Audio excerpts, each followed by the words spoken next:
1080p. All right, we're live. What's up, guys? It's Keith Kelfis. I'm just making sure we are live and that my Wi-Fi shut off on my phone because I want to have a great connection. I want you guys to be able to see and hear that I got Steve Worley Yes. in the house. What's up? Steve. Okay. All right. I've known Steve for like 18 years or something since I don't want to do the 2005. math. Yeah, I don't know. I don't want to do the math. And okay, we're going to talk about a little bit about he's a real estate agent, right? He knows a lot of shit about buying and selling homes and home inspections and things like that. And I'm thinking about being a landscaper, like, how do you get your first home? And also, I worked with him on a landscaping job, a lawn care job together, him and I, in 2005 and 2006 for like 2.5 years. We worked together. And At Awesome Lawn? Oh, can I say it on the? I don't even know if Awesome Lawn doesn't even exist anymore. Okay, so it totally doesn't matter. Yeah, but was it 2.5 years? It felt like a lot longer than that. yeah, it did. It felt like longer than 2.5 years, but yeah. So it's so funny now. I think, dude, you had a bandana on your head. You had the system. You'd mix orange juice and water. You gotta stay hydrated. Dude, were you? I was still smashing coffee in that thermos. Yes. When we were doing snow. Oh my god. Dude, we did so much snow. We did 180 lawns a week. It was no joke. And I didn't have a Fitbit, but I can guarantee we walked 20 miles. Gotta be. Totally. Been like. And for some of you that don't believe it, this is true. A lot of them were small lawns in St. Clair Shores, Michigan. There were some medium and big size lawns, but they're basically cookie cutter. Boom, boom, boom, boom, boom, boom, boom. And all we wanted to do was get them done. I remember at the age of, how old were you? 24, 23? I was 22. Yeah, 25 or something. Remember the nap game? Yeah. So we were so burned out. We'd play the nap game where you would take a nap and I would cut a lawn or two, and then I would take a nap and you would cut a lawn, just so we could try to get like an 8-minute nap in. Because our eyes were so tired, and the lawns were small enough that it didn't show up on the stat sheet that it took any longer. So yeah, we didn't do this all the time. Not all the time. So because we were both musicians at night, rock stars at night, and freaking like dude, sorry. See, he's real estate, bro. You would do at night. You're a drummer in a band, and you've like lived your dreams and played all over the place. I came and seen you play at Partridge Creek Mall one time, bro. My God, that's another blast from the past. Yeah, that's right. Hell yeah. And so, and I was doing music shows and like doing push-ups in between lawns and shit, and like it was that caught on. We both did push-ups. Oh, I remember. We were like, man. Dude, I remember. You can't outdo me. I'm going to do push-ups too. In the morning, we'd pull up at the gas station to get gas, and you would hand me like $5. You say, "Give me some shit." I'm like, "What?" Because I'm going in anyways to get snacks. Give me some shit. And I would be like, just whatever you think. So I'd come out with like peanuts or cashews and a Gatorade. You'd be like, "Good." Didn't even care. You'd be like, "I don't want cashews. You keep the cashews. I'll take the peanuts." So anyway, we used to. God, that job sucked, but we did make the best of it. Right? Oh, we talked so much. Oh, so many life lessons were held in the cab of that truck, man. Yeah. I'm trying to think. We made the best of a shitty situation. Yeah, I remember one time the boss. I won't get too deep into this, but you and him got in a big ass fight, and you literally right in front of everybody just peaced out. That was it. Yeah, I was done. You raised your voice and never heard and you said blah blah blah blah blah. You said what you wanted to say, and you pieced out, bro. Yeah, pretty much. And then it wasn't like, I think it was like that winter, I had the same exact issue with the boss, and I pieced out. And it was like this saying: people don't quit jobs, they quit bosses. 100%. Like I was a total douche. So, I still know that guy, and I think he's fine now. Maybe he was just stressed out or something, but it was that we didn't feel appreciated at that job. But anyways, the years have gone by. I started a landscape business. You got into real estate. You do, what's it called? What do you mean? You help people buy and sell or buy houses. It's a real estate agent. Yeah, realtor. Realtor. So how do you become a realtor? What do you look out for? How do you sell houses to people? And then I also want to, if you can, dive in at all, because I know that you're not like in the loans game. I want to talk about like, what does a landscaper do if they're trying to get their first home? What type of paperwork is required? Because I know it was hard as hell for me to get my first house. Like it took 5.5 years longer than I was hoping it would take, because I had to get all my money right and all my credit right and get the down payment. It sucked. Right. And then also, what are the rejection that you have to face in real estate is huge. I mean, in landscaping, bro, I just did quotes today, and my closing rate has been all the way down to selling 2 jobs per 100 phone calls.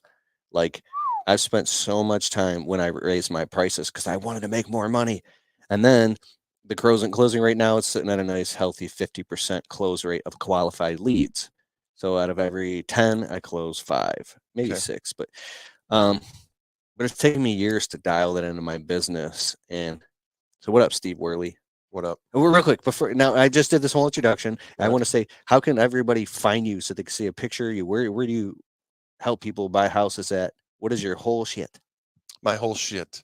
Well, you can find me on all the social platforms, the Facebooks and the Instagrams and the LinkedIn's, Realtor Steve, or Real Estate in Grosse Point, or Realtor Steve GP. Realtor Steve GP Mm-hmm. and Steve Worley, WERL E- WERE. L-E-Y. So there's 3 E's. 3 E's, 7 total in my name, so lots of vowels, but it's okay. It's easy to Steve or remember that. Steven? Steven. Steven If I'm Worley. in trouble, it's Steven. If it's my friend, it's Steve. So is it STEVEN or Yep, STEVH? that's correct. V. Steven Worley, Yep, WERELEY. that's right. Yes. Yes. Okay, so if people just go on Instagram or Facebook, or do you have a YouTube channel? Yep, I have a YouTube channel. It I'm has looking this up right now. some helpful information, some videos about home inspections and useful information on there. Okay, so I know that sometimes in landscaping it's soaking wet or bone dry, and the economy's in a certain place. People are spending money like you can't even get to everybody. Then there's other times Right. the phone's not ringing and you're taking on whatever the hell you can get, bro. Mm-hmm. So talk about that. Okay, so well, right now in Michigan we have a supply shortage as far as homes go. Historically low inventory. Juxtaposed with the national house average seems to be set new every day. So there's a new high national price average for selling of homes set every day. Which I'm looking is, this up. If you're if watching, it's unique, I think the last time I checked, it was like 347,000 was the national housing average, which was up from 342 last week. So every day, is this national price per house? Yeah. Yep, and it's I the didn't highest even it's know ever that. been. The government put And some the interest rates are up too. interest rates are up something like 6.5%. I mean, it's crazy. Money's getting tighter. They don't want to lend it. Houses are, more expensive, and quality homes are fewer and further between. But we're getting into the time of the year where it gets a little bit more, I don't know, busy. This is the time when everybody puts their house on the market. So in Michigan, hopefully we'll see some pickup here, but it's been pretty slow. So when houses are selling the most and you have the phone is ringing the most and you're getting the most amount of qualified leads, like when was that timescape? Was it in the 2020, 2021? Like when did things peak? So I mean, it was weird. COVID was super weird because as the country shut down, people still need a place to live and housing prices continue to go up. I sold, I don't know, more houses than I was expecting to sell during a pandemic. And I don't know if it was good, but I certainly helped people do what they were needing to do. And in that time, people were so unsure of what was going to happen. And it was a breath of fresh air that I was able to help people. So unsure of what. Perfect. I'll just make sure that the audio was good. Okay. So what are all the things that I'm sorry, back to what I was saying. Can you quantify why that was? I can't put my finger on it, but I know for sure that during the pandemic, people still needed somewhere to live. So whether or not they were being told by the government, you can't go anywhere, they still, people were still moving around. Remote work became a new thing. so people were able to move further from their job and keep their job. So out in California, there was a city north of, I want to say San Francisco, that had a housing boom during the pandemic because of that specific reason. People were able to move up to this other community north of San Francisco and remotely work. So Mm. All right. So, thought what that are all was the interesting. things that like you look out for when you walk into a house? You said you understand structure and home inspections. What are if somebody was like buying, they want to buy a house? Yep. What are they? What is all the stuff they should be looking out for, like warning signs and Oh, good and absolutely. bad? So when you walk up, people talk about curb appeal. So a lot of the times you can tell what's the inside of the home's going to look like just based on the exterior. If it's, if the landscaping's well kept, if the roof is new, if all of the flashing is up, you know, spectacular looking, then generally the interior of the house is going to match that. Furthermore, I can tell basically in Michigan, we have, basements a lot, but we also have a lot of water. So I can tell quickly that if the downspouts aren't far enough away from the house, it's likely that the foundation or basement is a little bit wet or damp or musty smelling. And that's all before we even get inside. So once we're inside, it's a similar meticulous eye. Um, I'm usually starting up top, and then I'm working my way down the walls into the baseboards and so on and so forth. But What are you looking for? anything, cracks, chipped paint, um, make sure the outlet covers are on there. If the municipality requires a C of O, which is a certificate of occupancy prior to the new buyers moving in, then we want to make sure that things like, you know, the the plate is covering the electrical outlet, because that's something the C of O will flag. The smoke detectors. There's so many things that go into a house, and What does it mean when people say like it's an old house, but it's got good bones?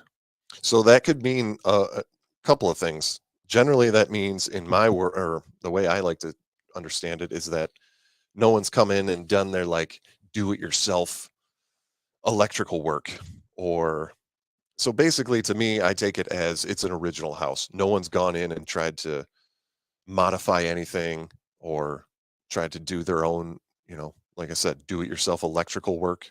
Hire an electrician, because then it's done properly. The permits were pulled properly. Not to say that homeowners don't know what they're doing, but in my experience, it's a different level of work, if that makes sense. So they could walk into something thinking it's all good, but then realize that it needs a whole bunch of expensive work or stuff that could be Sure. rotten wood or damaged Right. or water that leaked through the roof. How do you identify any of that stuff? Do you like peek in the attic or something? Absolutely. So I'll give you an example. In St. Clair Shores, community you're familiar with? No?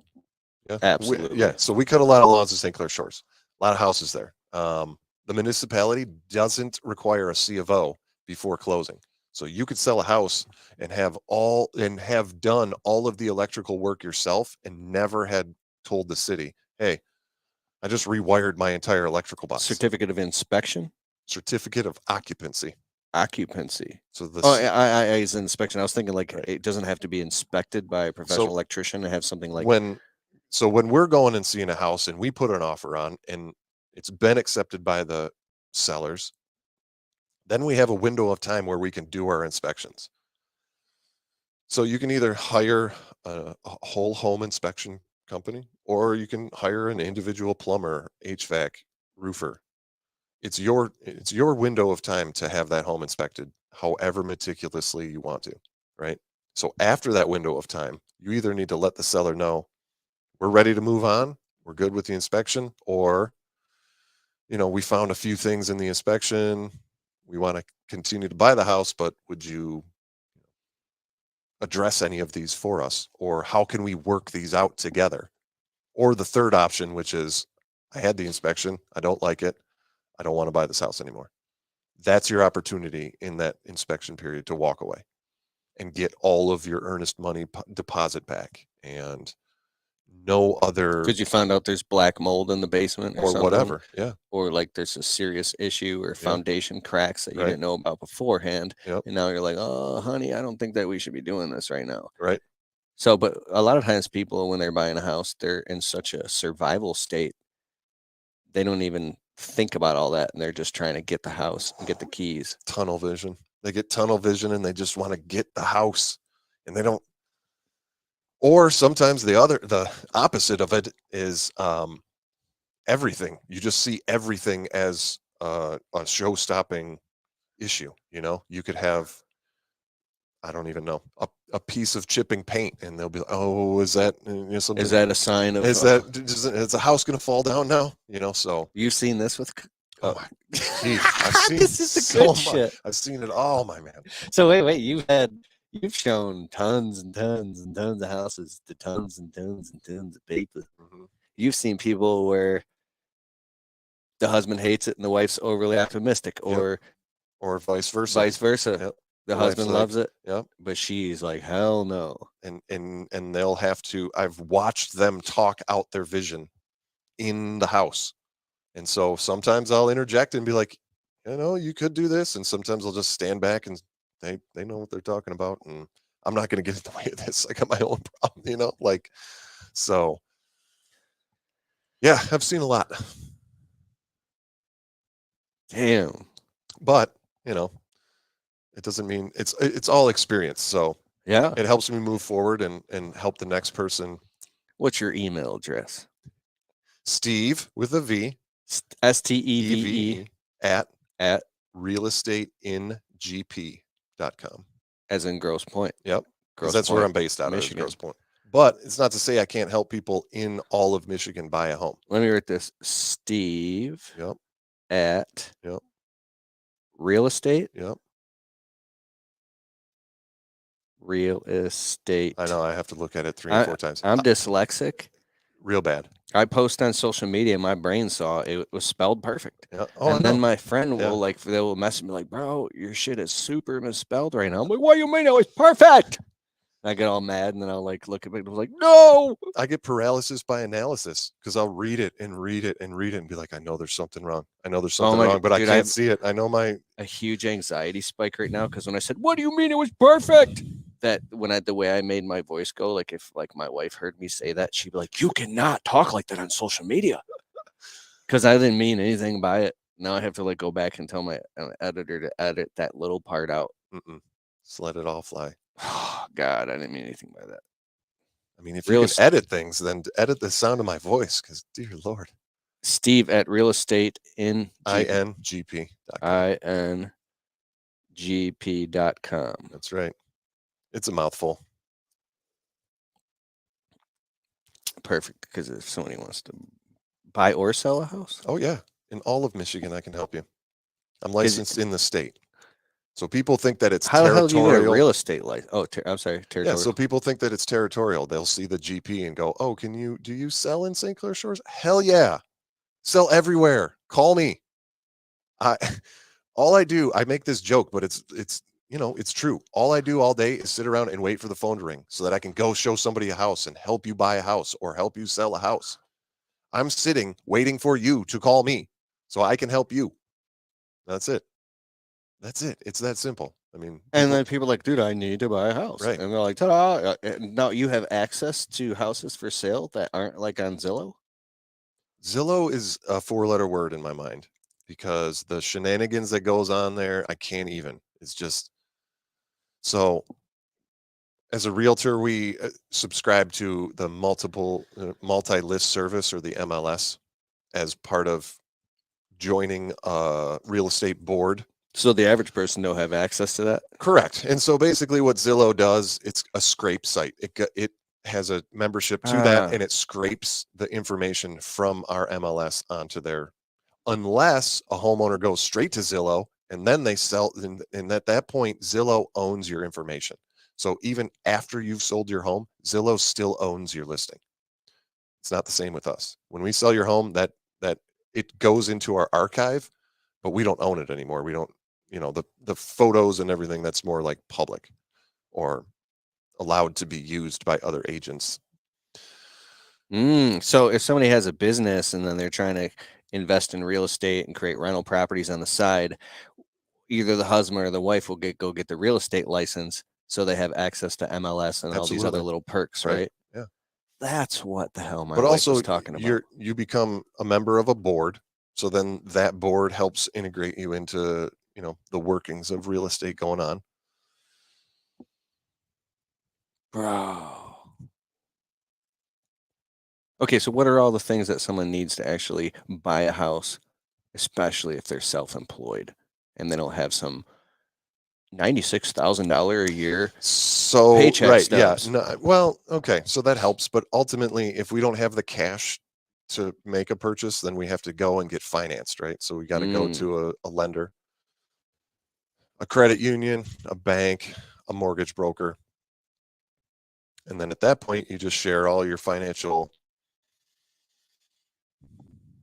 statements with them. If you're self-employed, your profit and loss and all that good stuff. And so then they crunch the numbers and figure out what they can finance you for.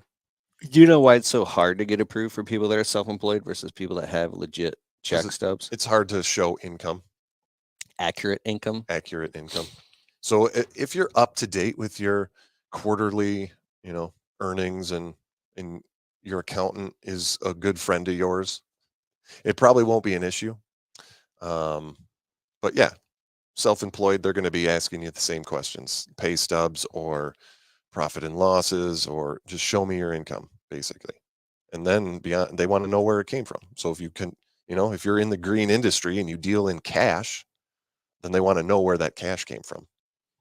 Yeah, you can't be like, well, I have 50 grand under the mattress. Exactly. And And so to that point, if they're you like, well, were that doesn't if you help were buying a us. house and grandma came in and said, I want to help you buy this house, here's a cash gift, your lender is going to be like, whoa, where did this cash gift come from? We got you approved, and now your bank shows this extra cash gift.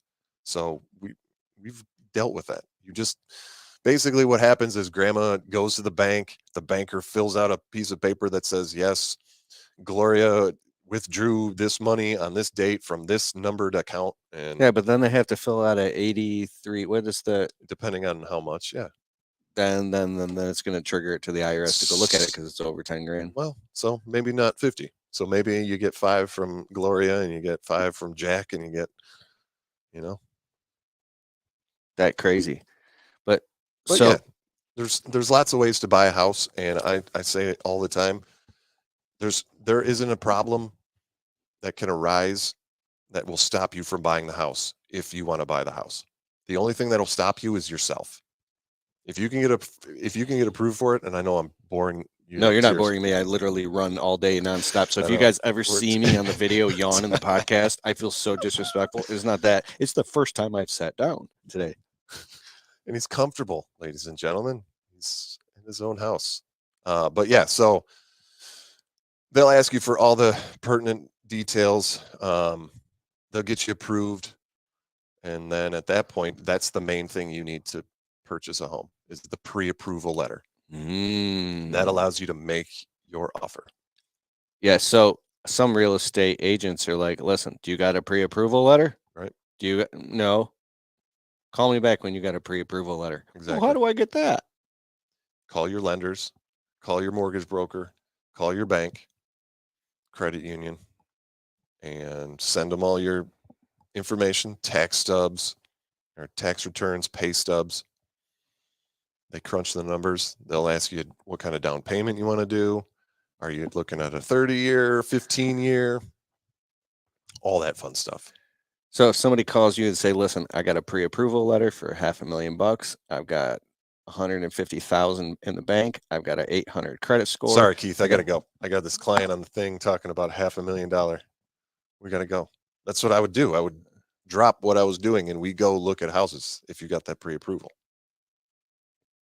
Because so the early bird gets the worm, or you just get out there and go get that money. So a seller, you can make an offer to a seller without a pre-approval, but the pre-approval is further assurance that they've already done their due diligence to buy this house.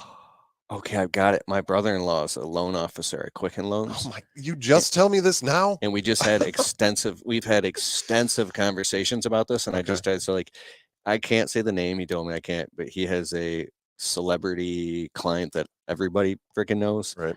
And he told me I can't say the name. And he was telling It's me Drake. I can't say his name. Okay. It's Drake. And the stuff that he talked to me about is crazy. He's like, he's gotten to the point where he'll be on the phone. When he gets on the phone, they call him. He's assigned a case of loan. Right. He'll be like, listen, I'm here to help you. I want to do everything in my power to get you this loan, to get you this house. Right. But I need all these things from you. Yep.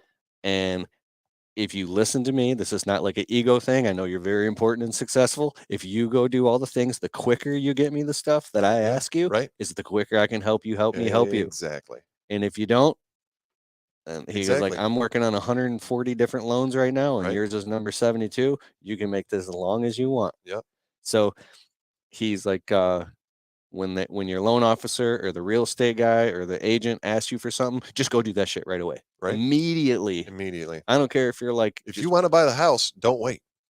Because the house that you saw that spoke to you and spurred that interest, oh, I want to buy this house. It's going to be gone by the time you get pre-approved. So all you did was just got your hopes up for no reason. Oh my God, I'm so excited. Oh, it's gone. Okay, now I don't want to buy a house. And after 7, 8, 10, 14, there's people, how many houses do people go through until they finally get one? I mean, sometimes I show The look on your face. Sometimes I show 30 houses, Keith, and they don't get one. And then they get so discouraged that, oh, we'll just wait.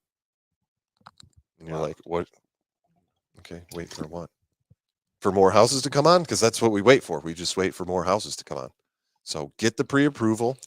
You can update it. It's good for 30 days. And all you got to do is call your lender and say, hey, I need another pre-approval. And you know what they'll say? Did you change jobs? Did anything change in the information that you gave me last month? No? Okay, here's a new one.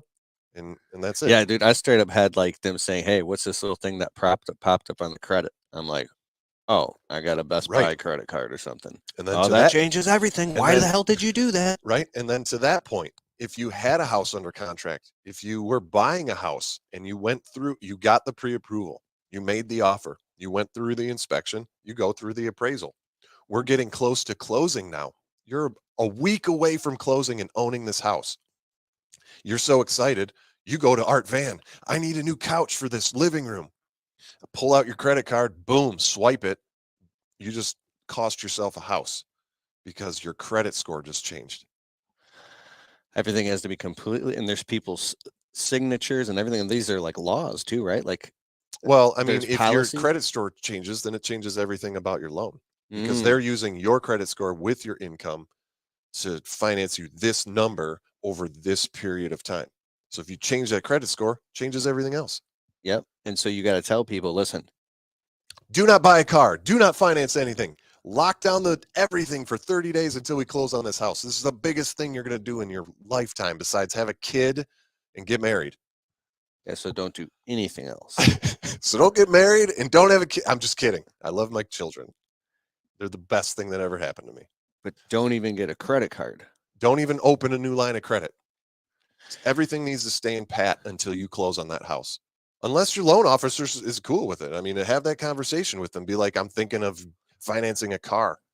They'd be like, that's a terrible idea. Every single year, I go through all my lines of credit and I request an increase. I go through Best Buy, then Capital One. And most of them will just do it automatically. Dude, I accidentally asked for an increase. I only do small increments, like 20%, 30%, to stay in a safe range to make sure I get it. I accidentally put an extra 0 on there and I press enter. 200%. Bro, it's my Bank of America card. So when I was totally broken in debt, I had to get this. What's the credit card called where you got to give them money first and they trust you with a secured credit card? Yeah. It was $250. I was so proud. I finally got a credit card and I was repairing my credit. Credit score was in the toilet, bro. And I was so frustrated. And so it got to the point where it was like, I have a $7,500 limit. I have a $10,500 limit. So I asked to get bump it up to $12,500 or something. But I $120,000. Yeah, I accidentally asked for $120,000 increase. And then they sent me a letter saying, we're sorry, we could not approve it, but we gave you a $30,000 increase. And I'm Right. like, whoa, Yeah. I have a $41,000 line of credit Because now. they will give you as much line as you need to hang yourself.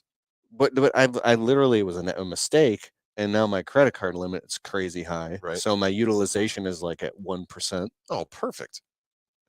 So Well, maybe it I was a mean, little maybe not. hack I figured out. I Yeah, don't know. probably. I mean, they want you to be at like 30% usage, right? Or something. 30%. So what are all the rules if somebody's kind of like, I don't think that's a hard and fast rule.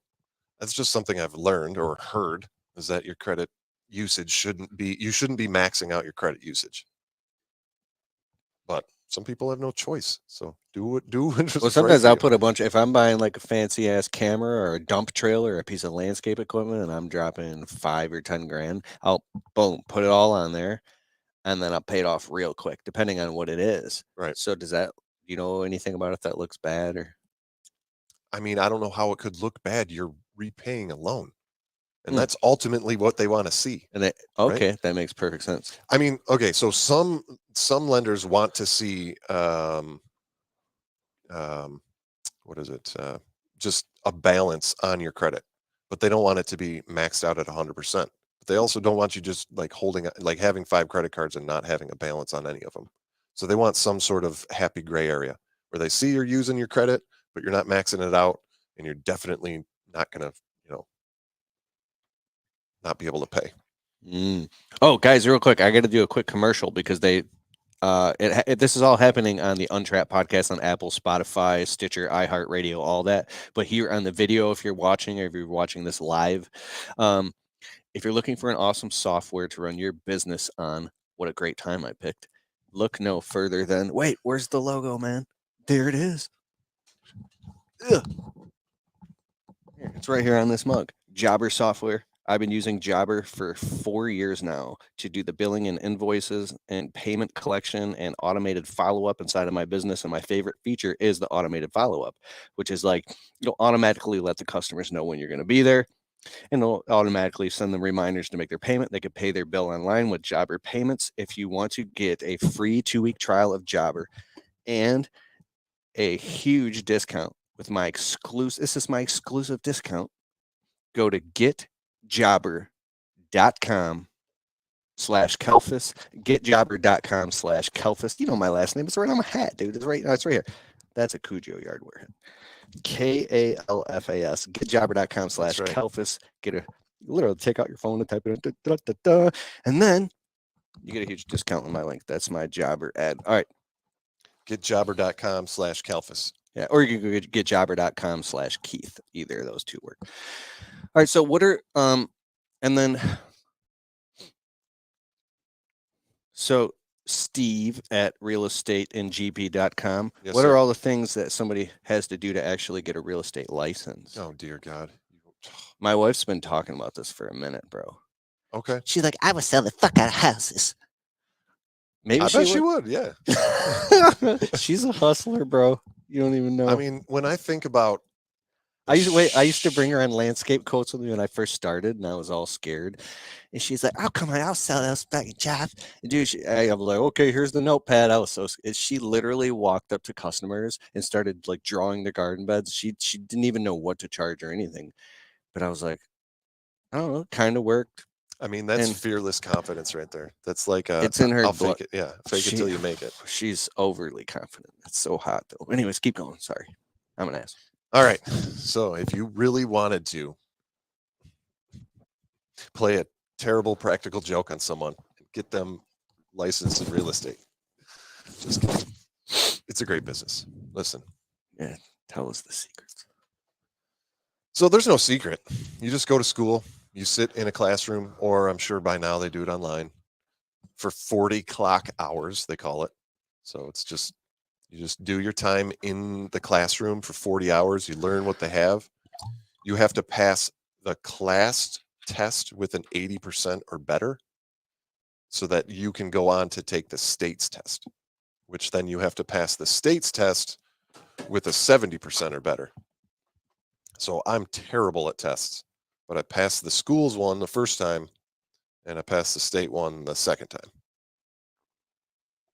and they don't tell you what like sections or questions you got wrong on the state test. They just tell you, or I'm sorry, they don't tell you what questions you got wrong. They tell you which section you got the questions wrong in.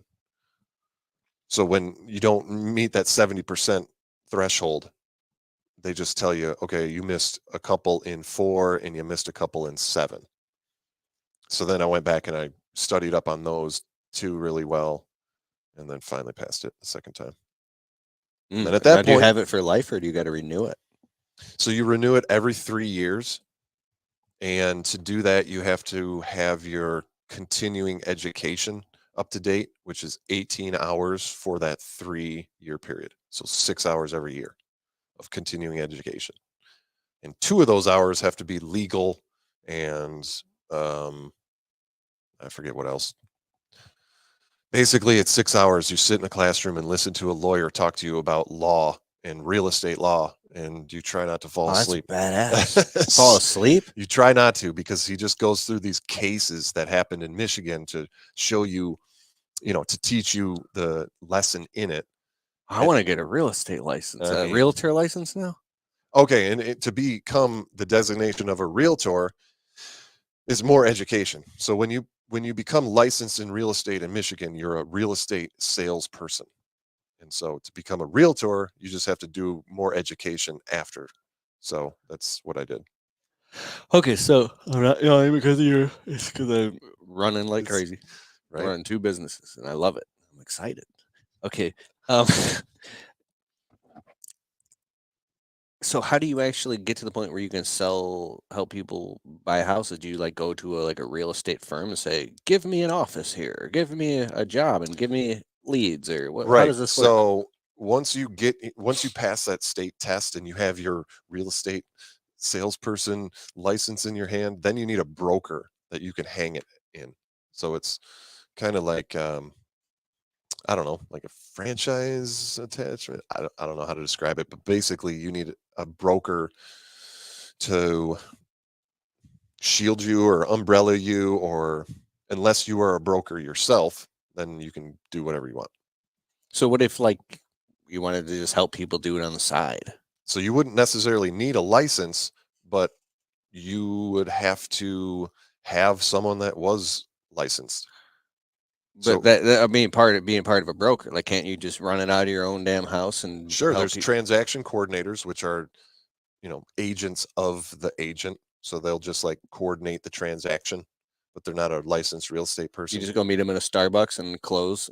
No, more or less, you give them the deal, and then from there they coordinate the title company and seller and buyer schedules, and they do a lot less Mm. work than a real estate person. Than So- myself. When people sign the big fat huge stack of paperwork and they're signing all these things, you actually have the pen ready and you sit there as people are signing all this stuff. Not so much anymore because it's more electronic these days, but yeah. Back in the day, we had pens and paper and the whole shebang. Yeah. So I remember sitting at the title company. I've signed a lot of electronic stuff, and I signed, dude, like a 3-inch stack of papers. That was your loan. Yeah. The loan, yeah. Yep. And I felt nervous, and I also felt nervous, and I Mhm. felt nervous, bro. Right. And then Because all it's saying is you promise to pay back this loan. You promissory note. right? You promise to pay it back on time. If you don't, then we're going to charge you penalties. And if you don't, and if you're delinquent for 3 months, we're going to foreclose, and so on and so forth. You're becoming a surety for a debt, Yeah. and if you pay 12 years of payments and you miss your payments, we'll take your house and all the payments. Exactly, because that's all a mortgage is. Agreement until death. It's you are giving your property to them for the exchange of the money that they're lending you to buy it, right? So until then you pay them off, they own the property. They have a lien on the property. Just like a car, just like when you finance a car, same thing. You get that title for your car and it's got that stamp on it that says lien through blah blah blah. And then once you pay them off, you send them the title, they sign that, they send it back to you. Now you own the car outright. It's the same thing with a mortgage. But how do you get the actual deed, the original deed for the house? They send it to you in the mail after you Is it a close. copy of the deed, or is No, it it's like, the real thing. It's the real thing. What about the land your house is on? What about it? What It's if you all don't- in the deed. So what if you don't actually own the land and having the original You land own patent? you own all the land and everything underneath it. That's why they during the To how appraisal. far, how deep to the center of the earth? Hmm. Yep.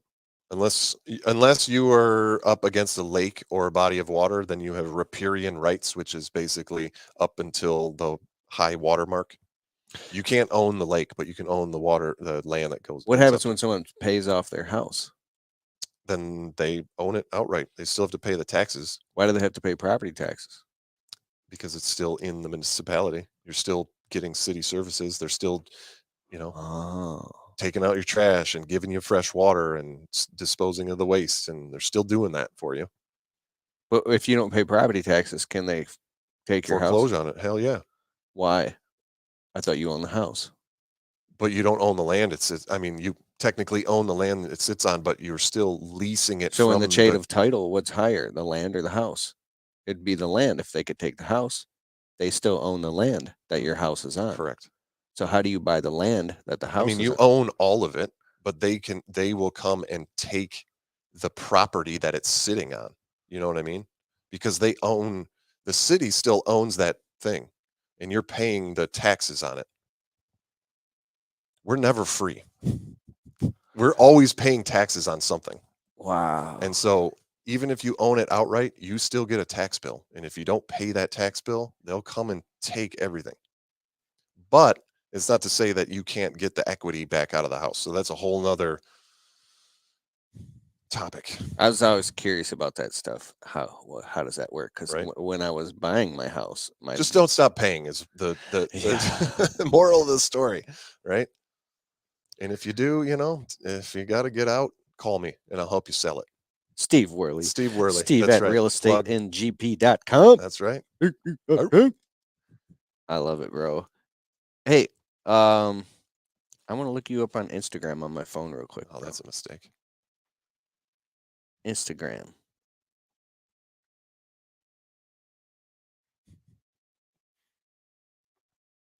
What's your Instagram handle again? Stephen Worley Realtor. Yes, I have 2 Instagrams, personal and One new post. Oh, I like this. Everything's matching. One word, Stephen with a V, Worley with 3 E's, Realtor. Stephen Worley Realtor, and it Right. shows the house in black and white, like it's white with a little black house and black text. right. And you got all your shit all organized. Woodcrest, Westminster, Point Park. Is that Park? Point Park Place. Yeah, that's can't see it. Yeah. I'm like looking down. I'm supposed to be on the video, and I'm ignoring everybody. Hey, what up? Okay, We're professionals, we swear. listed. Wow. So who takes all these photos? My photographer, Jermaine, with perfect light. He does tremendous work. Yeah, they're good. I can tell. Mhm. Is that him? That's him, Real estate photographer. right? So what's like if you sell a house, like I don't know, have you ever sold a house that was like a $750,000 house? Mhm. What's like a commission on something like that as a real estate agent? So typically, the commission is like 6%, Mm-hmm. but it's split by both sides. There's a listing side and a buyer side, and so each side gets 3%.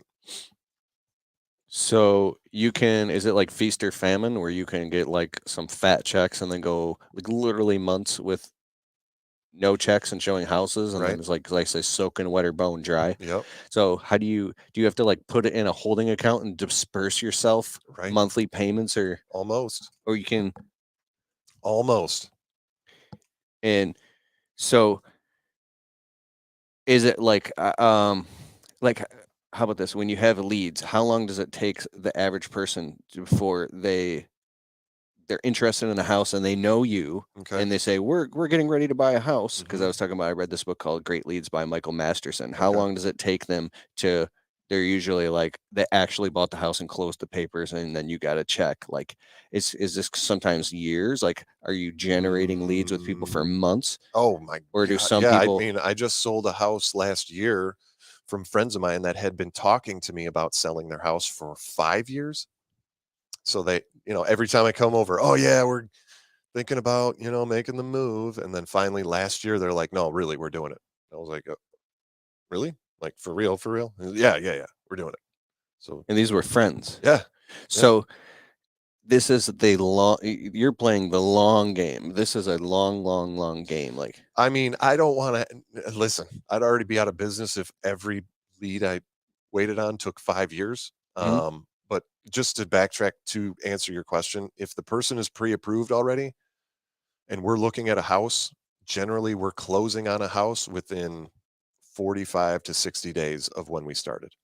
I would say 30, but generally it takes about 30 days for a loan to get so the done. leads that you're generating now and putting in the hopper and warming up are hatching and walking away. Like I'm looking thinking like birds, or Right. like because I got it Yeah. outside of my office. There's this Right. Canadian mother goose sitting on the Oh, eggs, sweet. and like I would like give it water and feed it and shit. It wouldn't bark at you. It would try to bite me, bro. It was trying to bite me. Yeah. But think about how long that gestation period is. So it's like, do you always want to keep yourself as busy Always, as hell always. possible? Always. But can't that like When the interfere phone with your stops personal ringing, oh life and my hours God. of operation type shit? Because people want to look at houses on the weekends, right? I mean, when I first started, I didn't know what to do. So I burned myself out because I was just constantly, okay, somebody wants to go, oh, we're going. And it's taken me a lot of years to realize that first qualify the lead and then know that, I don't know, you don't get your time back. Time is the most precious commodity on earth. And so a lot of times I'll weigh, if I go and give up my Sunday today, am I getting a Sunday back? Oh, But that's not to say I don't do everything I can for everyone all the time. If I know that you're a quality lead and we've been looking at houses, then yeah, absolutely. I'll bend over backwards and help you. and that's like, hey, okay, you want these type. This is your criteria for Right. a house, 100%. and I'm gonna go find. I can only find 7, or I found 14 that night. Exactly. Like so, Yep. you And so say, let's go look at them. so you set up a route. You say, I'll meet you at 9 a.m. Get that coffee. We're gonna Right. go. Boom, boom, boom. We're gonna be done by 3 o'clock, or you'll And go all day. I'll go as long as they want, but in my experience, things start to blur together if you see more than 4 or 5 houses in a day. If you're pushing 6, 7, 8 houses in a day, they're gonna blur together. You're not gonna remember. So I would say a healthy amount is probably 3 to 4 showings in, a several hour period. Maybe you take a lunch break and then go and see 3 or 4 more. Yeah. So what if you got like other clients calling and texting while you're with clients showing them a house? That used to trip me up, but now they understand. I mean, I showed clients houses yesterday and I had to take calls from my kids. So, I mean, life. You just be like, hey, excuse me. I mean, I gotta take Exactly. this call. I got to take this But call. then they'll Excuse just me. go look at the house. They'll be inside. And so that's fine. They can kind of meander around and start to formulate some of their own questions on their own. And then Yeah. I'll hang up and I'll reconfigure. Hey, what'd you come up with, kind of thing? How did it go? So sometimes it works out because then they'll go, oh, well, we saw this over here. Can you explain what that is? Dude, I'm envisioning like an entire vlog series. Life of GP. Oh, I mean, I've Steve said Worley. it before. I have some stories and I could probably fill a book with those stories, but I don't know if anybody would read it.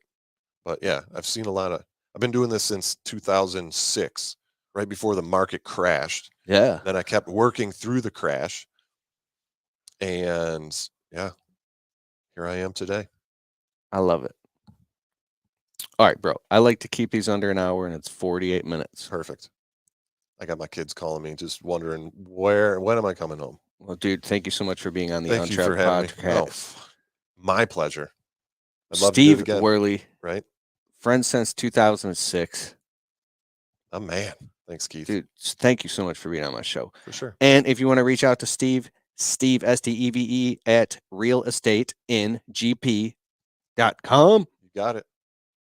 And I'll put all of it in the show notes below this and below the videos and everything. Thanks for being on my show, Steve. Peace. Thanks for having me. All right. Ending broadcast.